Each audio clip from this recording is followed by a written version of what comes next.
안녕하세요. 초원입니다. 오늘은 제가 새로운 책을 가져왔는데 바로 유명한 아몬드라는 책을 가져왔습니다. 그러면 아몬드 바로 시작해 보도록 하겠습니다.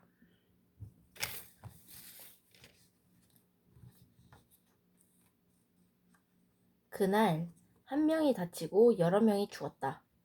나는 한 명씩 숨이 끊어지는 걸 무표정으로 보고 있었다. 첫 번째 사건은 6살 때였다.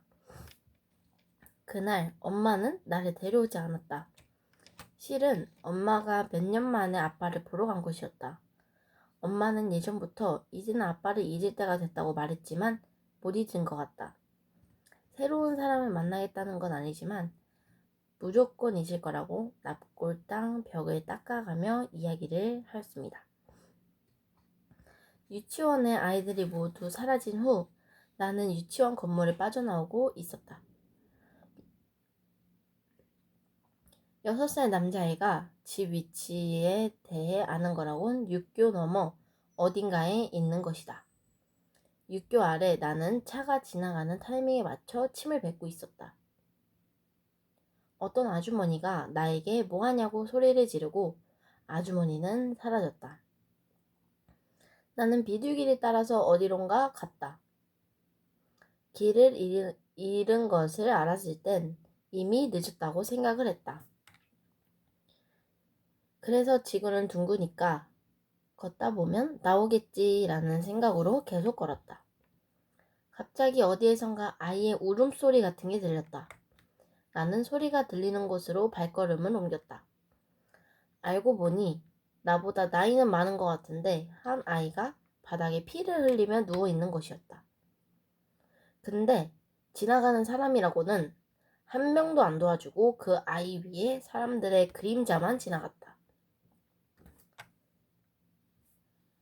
나는 옆에 마트 아저씨한테 아이가 쓰러졌다고 곧 죽을 것 같다고 이야기했지만 아저씨는 내가 너무 무표정이고 이런 이야기를 덤덤하게 이야기한다고 믿어주지 못했다. 하지만 곧 경찰에게 전화를 했고 아저씨가 상황을 보러 갔는데 결국 그 아이는 죽었고 알고 보니 아저씨의 아들이었다. 나는 경찰서 안 벤치에 앉아 있었다. 너무 늦은 시간이 돼서 졸고 있었는데 엄마가 경찰서 안에 와서 나를 막 찾았다. 엄마가 너무 반가워서 나를 안으려던 찰나 마트 아저씨가 오셔서 엄청 많이 울었다. 아저씨가 울면서 말했다. 근데 뭐라고 말하는지는 잘 못 들었지만 내가 더 진지하게 그 상황을 말했으면 아저씨가 빨리 울어서 늦지 않았을 거라고 말하는 것처럼 느껴졌다.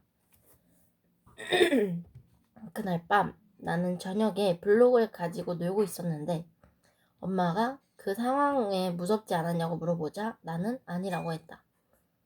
나는 초등학교 입학해서 감정이 없는 게 더 심해졌다.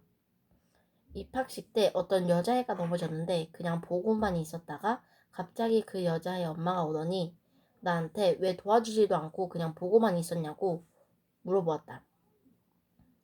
할머니가 나타나더니 나를 안고 그 여자애 엄마한테 뭐라고 소리쳤다. 할머니는 예전에 나에게 예쁜 괴물이라는 별명을 붙여주었다. 이유를 물어보니 사랑해서 부르는 거라고 말했다. 엄마는 죄송합니다. 엄마는 내가 한 번도 웃어본 적이 없어 나를 웃기려고 책을 읽어주었다. 하지만 나는 웃지 않는 마법에 걸린 듯 꿈쩍도 안 했다. 엄마는 나를 웃게 하는데 실패를 했다.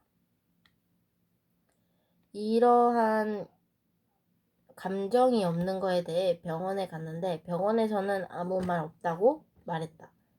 건강에도 문제 없고 키, 몸무게, 그리고 모든 것 다 정상이었다.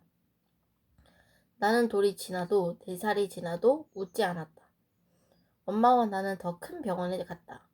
의사는 작은 망치로 내 무릎을 두드렸고 겨드랑이에 손을 넣어 간지럽혔는데 나는 잠깐 웃었다. 엄마는 내게 아몬드를 많이 먹었다.